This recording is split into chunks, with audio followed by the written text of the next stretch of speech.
va parler plus politique. On a parlé économie et surtout économie alternative. On va voir avec Vincent Defoe un petit peu quelle va être la position des écologistes dans les futures échéances électorales. C'est dans Causement Réunionnais. Bonsoir Vincent Defoe. Bonsoir et bonsoir La Réunion. Et je disais que la posture des politiques dans un contexte... Aujourd'hui, vous êtes écologiste. Oui, et j'en suis fier. Dans ce monde où on ne sait plus où on va, oui, au moins des valeurs, l'écologie. Justement, quand on parle d'écologie aujourd'hui, est-ce que ça signifie... Parce qu'on met toujours des images sur les politiques, et l'écologiste n'a pas une belle image, n'a pas une image crédible. Vous pensez ? Non. Est-ce que les politiques qui nous gouvernent sont crédibles aujourd'hui ? Quand on voit l'urgence climatique, quand on voit les pollutions, enfin on ressent du moins, quand dans la gestion du pays, dans la gestion des affaires de ce monde, dans la crise de la pandémie, dans la gestion de la crise de la pandémie, est-ce que vous pensez que les politiques sont plus crédibles ? Quand on voit aussi le taux de participation aux élections, c'est l'ensemble des élus qui sont remis en question. Je suis d'accord, c'est pas ce que je voulais dire. C'est que on a toujours l'impression, quand on parle des écologistes, une petite case dans une petite... sur un espace vert, un arbre. Oui, c'est caricatural, c'est vrai, voilà, je vous l'accorde. C'était la vision des années 80, monsieur, voilà. monsieur Non, mais même aujourd'hui... Les choses ont changé. Non, même aujourd'hui encore. C'est vrai que des personnes comme Delphine Batho, puisque... Oui, la présidente de Génération Écologie, et ancienne ministre de l'écologie, et actuelle députée des Deux-Sèvres. De votre parti... Je ne dis pas que c'est la même chose qu'avant. Aujourd'hui, même quelqu'un comme Hulot, on voit qu'il essaye d'accepter un petit peu la réalité des choses. Mais comment faire passer aujourd'hui les idées écologistes dans un contexte économique où la production devient, en tout cas pour ceux qui nous gouvernent, leur seule alternative ? C'est là, justement, le problème. C'est-à-dire que nous sommes dans un monde où on ne parle que croissance, développement, production, toujours plus de consommation. Et vous savez, au final, ce qui va arriver, c'est qu'on va épuiser toutes nos ressources, on va saturer l'air, on va saturer les sols, le sous-sol, les nappes phréatiques, de toutes sortes de pollutions. C'est ça aujourd'hui le système qui est en place.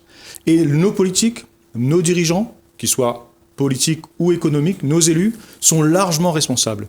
Et depuis quelques années, en fait, vous avez raison, c'est depuis les années 80 en fait, mais surtout dans la décennie 2010-2020, les écologistes sont apparus non pas seulement comme un poil à gratter du système politique et économique, mais vraiment comme des acteurs politiques. Et ça, c'est pas que en France. C'est peut-être pas encore très visible à La Réunion, mais ça viendra. Et vous allez voir. Regardez ce qui s'est passé aux élections municipales dans les grandes villes de métropole, à Bordeaux, à Grenoble, à Lyon. À Marseille. À Marseille.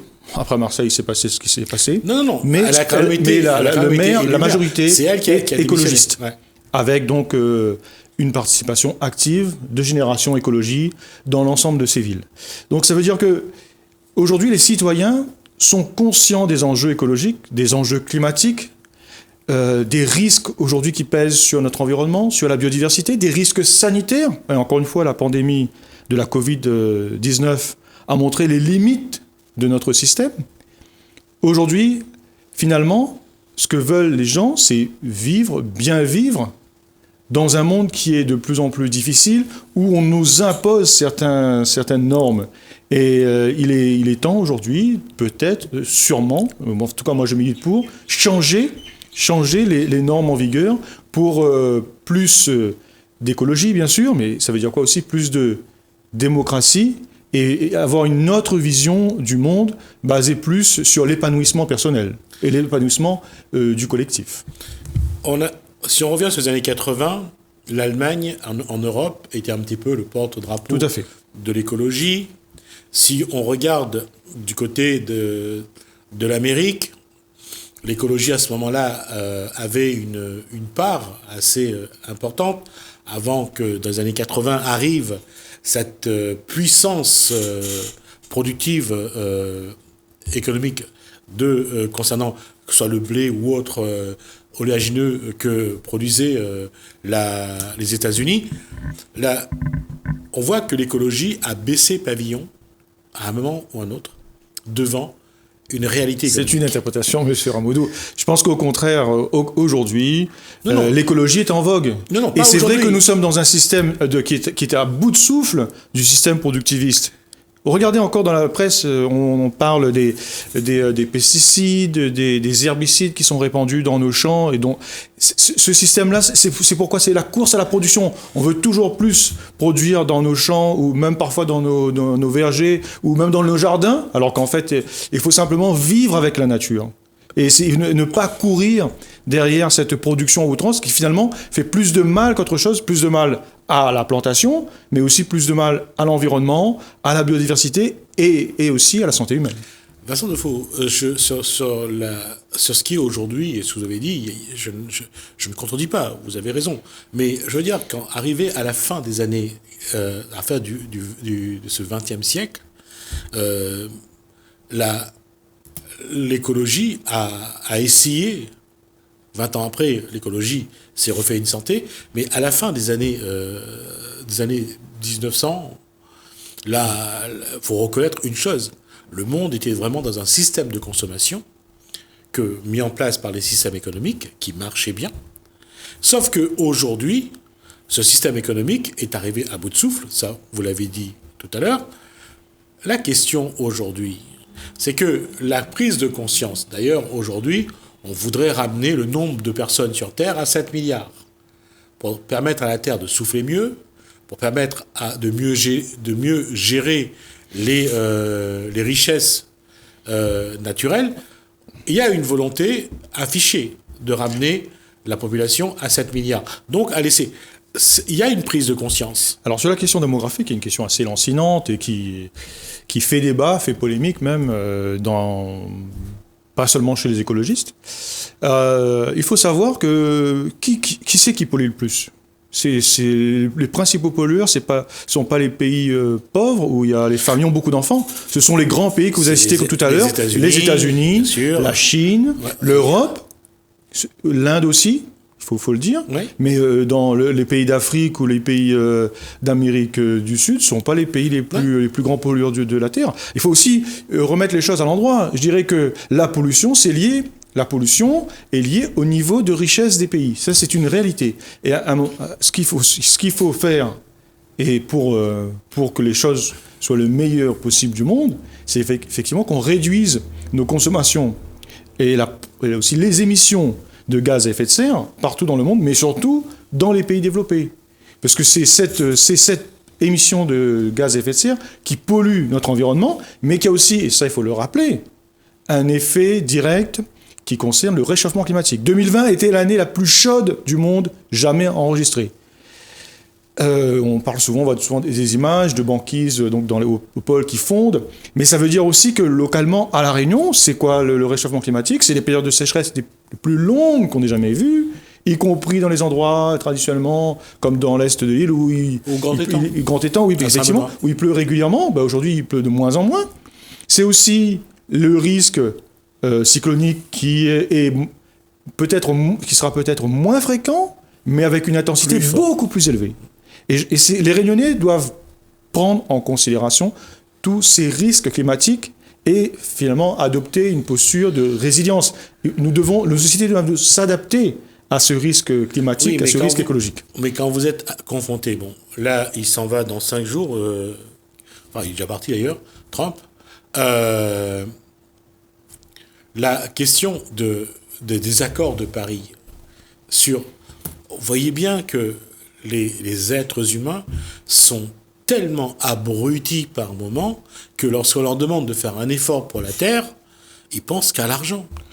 C'est une vérité, c'est une vérité. Et c'est vrai que tous ces sommets mondiaux, enfin, il y a même un sommet là au mois de janvier sur le One Summit Planet, un sommet mondial sur la biodiversité. Le problème, c'est que c'est les dirigeants de ce monde, et notamment les dirigeants politiques, qui sont aidés par les lobbies des puissances financières et industrielles, n'hésitent pas dans la communication. Mais la réalité de l'écologie, c'est quoi? C'est qu'il ne suffit pas de parler. Il faut agir concrètement, par exemple sur les émissions de gaz à effet de serre. Et l'accord de Paris, non seulement il était assez trop faible comme objectif, mais il n'est même pas respecté. Ça veut dire que les politiques qui ont signé et qui sont aujourd'hui en responsabilité n'ont pas rempli leurs obligations. Il est déjà trop tard. C'est-à-dire qu'on ne peut pas arrêter ce réchauffement climatique. Et seuls des partis écologistes ont la volonté de le faire. Aujourd'hui, on en est rendu à là. Que ce soit la gauche, la droite, le centre, l'ancien Nouveau Monde, ces gens-là, finalement, sont encore sous la domination des lobbies financiers, industriels, qui ne cherchent qu'à produire et encore produire, et mettre les consommateurs dans une spirale de dépendance. Je crois, nous, les écologistes, on propose un autre modèle. Et c'est un modèle qui n'est pas basé sur cette course productiviste. Il faut envisager un autre modèle économique pour le monde et pour la Réunion en particulier. Et ça rejoint un débat qu'on pourrait avoir par exemple localement sur la souveraineté alimentaire et aussi sur les monopoles des commerces, des grands groupes qui dominent la distribution à la Réunion. Mais est-ce qu'on est obligé d'aller faire ses courses le samedi après-midi, ou n'importe quel jour de la semaine d'ailleurs, dans les grandes surfaces? Vincent Defaux, quand on repense à comment l'économie formate la population pour que ces gens-là aillent acheter dans leur commerce, en tuant les petits commerces, en tuant les commerces artisanaux, tout est fait pour, et on a tous marché, je veux dire, après ça des années 80, que ce soit à La Réunion ou ailleurs sur le territoire français, oui, la société de consommation a mis en place une stratégie qui a bien marché. Mais on a vu les limites pendant le confinement. C'est-à-dire que si on ne produit pas localement ce qu'on a besoin pour manger, tout simplement, pour vivre, eh ben on est très embêté. On a faim, on ne sait plus quoi manger. C'est ça qui, heureusement, qu'il y avait des lignes stratégiques, aériennes stratégiques qui ont permis, il y avait un stock aussi à La Réunion qui permet de se nourrir. Mais justement, la pandémie et le confinement nous fait prendre conscience que l'heure est venue d'appliquer un autre modèle économique, social, humain, même pour La Réunion, pour que localement, on puisse vivre de nos ressources. Et c'était possible il y a quelques décennies, peut-être une cinquantaine d'années. Je ne veux pas revenir, en tant qu'écologiste, au modèle d'avant, au modèle de la lampe à pétrole et au modèle de la pénurie. Parce que non, moi, je veux aussi, comme tout un chacun, pouvoir me déplacer, mais en transport en commun de préférence. Je veux aussi vivre tout à fait confortablement dans mon appartement ou ma maison. Je veux aussi être soigné dans les technologies les plus avancées. Mais ce que je veux aussi, ce que je veux pour mes enfants, c'est qu'on consomme local, parce qu'on ne sait jamais qu'est-ce qui va se passer. Le port fermé, les lignes aériennes bouchées. On avait vu, une fois, il y a un volcan qui a empêché toutes les lignes aériennes, tous les avions de décoller, d'atterrir en Europe. Il y a une autre façon de faire les choses, de produire, de consommer. Ici, localement, à La Réunion, en plus, on a des savoir-faire, on a des gens qui ont des compétences, on a une terre riche, des ressources humaines, naturelles, exceptionnelles. Et qu'est-ce qui se passe dans la réalité? C'est que le lobby, le commerce est dominé par des intérêts extérieurs à La Réunion. Et c'est pareil dans l'industrie. Ce que les écologistes veulent, c'est rétablir les circuits courts et effectivement le commerce de proximité avec du personnel local. Alors, il y a, sur le plan local, il y a les élections, bon, ça c'est bien sûr sur tout le territoire vous avez raison de parler, parce que pour changer le système, il faut aller aux élections. Il y a les élections donc locales, donc le conseil les départementales, il y aura les régionales. Oui. Ça c'est une chose. En 2022, il y aura la présidentielle. Il y a une chose que je vais poser la question. Est-ce que au niveau local, parce que s'il y a un problème, c'est bien au niveau local qu'il n'y a pas de projet de changement de système. Il n'y a pas d'individus élus qui veulent le changement dont vous parlez. Alors, je m'y engage, monsieur Rambaudou. Vous savez comme moi que j'ai été plusieurs fois candidat. Non, laissez-moi, je vais juste terminer la question. La question, c'est comment, justement, convaincre la population que ce que vous voulez, et c'est leur bien-être. On ne peut pas faire, comme on dit, le bonheur des gens malgré leur volonté. Ouais. Moi, j'ai bon espoir que cette crise que nous traversons, parce qu'elle n'est pas terminée, la crise Covid, l'expérience malheureuse mais difficile du confinement, que cette phase que nous traversons soit salvatrice, qu'elle ouvre les yeux des Réunionnais pour sortir justement de ce schéma consumériste où on consomme à gogo, pour revenir sur des valeurs. Par exemple, vous parlez des élections départementales. Le département à La Réunion a pour compétence, une de ses compétences, l'agriculture. Demain, quand je vais me présenter aux élections départementales sur un canton, dont je vous dirai le nom une prochaine fois, un canton plutôt rural certainement, l'idée c'est au département de pousser pour une agriculture résiliente, une agriculture biologique, une agriculture qui nourrisse les Réunionnais. C'est un objectif principal. C'est-à-dire qu'on doit produire à La Réunion des produits sains, des produits que les Réunionnais pourront consommer tout au long de l'année pour éviter une dépendance vis-à-vis de l'extérieur, l'objectif étant d'atteindre la souveraineté alimentaire de La Réunion. Et je pense que je suis issu de l'enseignement agricole, donc je sais de quoi je parle. Nous avons des équipes pédagogiques dans les établissements, dans les lycées agricoles, qui sont au top niveau. Les agriculteurs à La Réunion sont formés. Ils ont des outils comme des coopératives, qui sont excellentes. C'est un exemple pour l'Europe. Je crois qu'on a tout ce qu'il faut à La Réunion pour accompagner l'agriculture vers une agroécologie et vers la souveraineté alimentaire. C'est un objectif qu'on peut atteindre aussi bien dans le maraîchage que dans l'élevage, voire même on pousse un peu plus loin dans l'aquaculture, pisciculture. Je crois que fruits, légumes, viande et poissons, on peut aller très très loin pour nourrir la population. Et c'est une autre façon de faire de la politique, effectivement. Maintenant, reste à convaincre les électeurs, mais c'est à nous aussi d'être le plus pédagogique possible et d'ouvrir les yeux à la population, montrer que le système actuel de consommation n'est pas du tout adapté et surtout il est mauvais pour le porte-monnaie et il est mauvais pour la santé.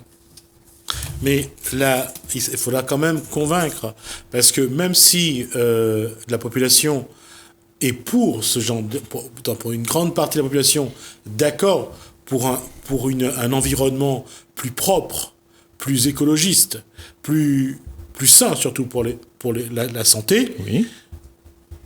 On a du mal à convaincre la population à porter avec vous, avec les écologistes, ce genre de projet. On a peut-être un léger retard par rapport à l'Europe et à la métropole, comme on dit. Mais les choses avancent. Regardez aux dernières élections européennes, les listes écologistes ont fait un très bon score à La Réunion, comme dans la moyenne nationale. Et je crois que cette dynamique qu'enclenchait la vague verte dont on parle, elle va aussi, déferler à La Réunion.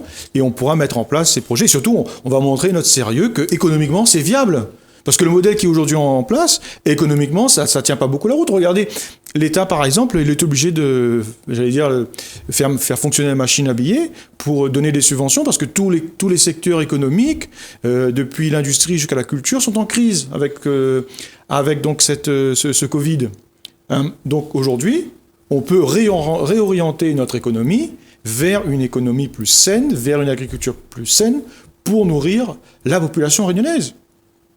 Regardez, aussi bien pendant la crise des Gilets jaunes que pendant le confinement, les gens ont redécouvert le plaisir d'acheter local chez le petit producteur. Et justement, cette crise Covid a aussi montré que la population a, bon gré, mal gré, a dû changer. Oui. Alors c'est peut-être... Là, je vois ce que vous voulez dire. C'est qu'à un moment donné, il faut peut-être forcer les choses. Ouais. Et c'est vrai. Regardez, je vais donner un exemple tout bête, mais tellement vrai. On a obligé, les autorités nous ont obligés à porter le masque. Qui n'a pas râlé, qui n'a pas prononcé des mots contre tel ou tel complot. Mais qu'est-ce qui se passe aujourd'hui concrètement? C'est que, on s'est habitué, mais d'autres maladies comme la grippe, comme la gastro, ont quasiment disparu.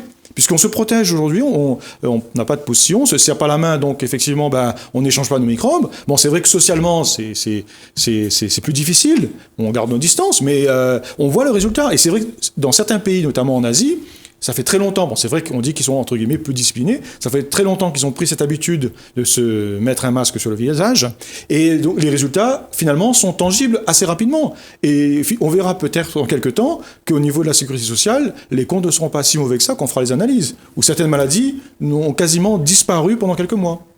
Et c'est vrai, c'est pour ça que je disais que accepter le changement, parfois, il faut un électrochoc. Oui, un électrochoc pour ouvrir les yeux, mais attention, ne vous y méprenez pas, nous ne sommes pas non plus dans une marche forcée. Mais ceci dit, il y aura d'autres événements. Ce qui pourrait arriver demain, c'est-à-dire, imaginez par exemple la raréfaction, c'est ce qui va arriver. Plus de pétrole, plus de terres rares qui permettent de construire par exemple des batteries électriques pour les véhicules, etc., véhicules soit hybrides, soit électriques. Et quand on n'aura plus la ressource, il faudra qu'on fasse autrement. Et l'homme est assez intelligent. L'humanité est assez intelligente pour trouver d'autres ressources et de s'adapter au nouveau contexte. C'est ce qu'on appelle la résilience. Et moi, je fais confiance aux Réunionnais parce que nous avons une histoire qui était dure, une histoire traumatisante. On a toujours réussi à s'adapter. Et demain, il faudra qu'on s'adapte à ce temps de l'écologie où elle sera prégnante, c'est-à-dire face aux risques, nous devons moduler notre mode de vie, s'adapter, voir différemment, prendre le temps de consommer et de voir les choses différemment. Merci Vincent Defoe, c'est moi, pour merci cet échange. On aura l'occasion d'y revenir sur ce que vous allez faire, que ce soit départemental ou régional, et on aura l'occasion de regarder un petit peu de plus près ce que vous allez proposer aux Réunionnais. Merci à vous également de nous avoir suivis. Merci Hélène, merci François, je vous dis à bientôt.